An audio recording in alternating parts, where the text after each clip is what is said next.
One of the cool things about Canva is their new presentation templates. So you can go through here and you can just pick, let's just pick a template. Let's apply to all 16 pages. It's loading. Now, this design has pro features, and because I don't have a pro account, when I click present, I will just have to present with the watermarks. You can say standard, autoplay, or presenter view, just like PowerPoint.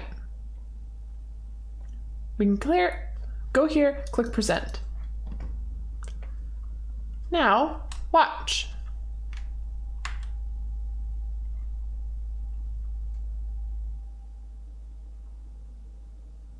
So this is really cool. This is a very simple presentation.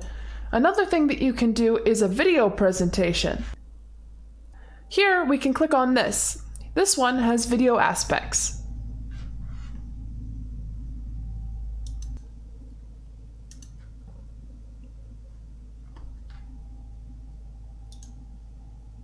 See, on this presentation, there's different animations.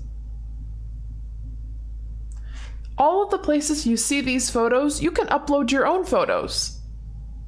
Or you can make use of all of the free photos that Canva has to offer. This is a really fun tool you can use to make your presentations more fun, or just as an option for your students if they want to use something other than PowerPoint. You can see here, we can upload an image, and it just takes up that space right there. It fits perfectly into this photo frame. So if you're using any of these templates, you can easily add stuff in from your own content. I hope this will help you and your students come up with fun ways of presenting your material.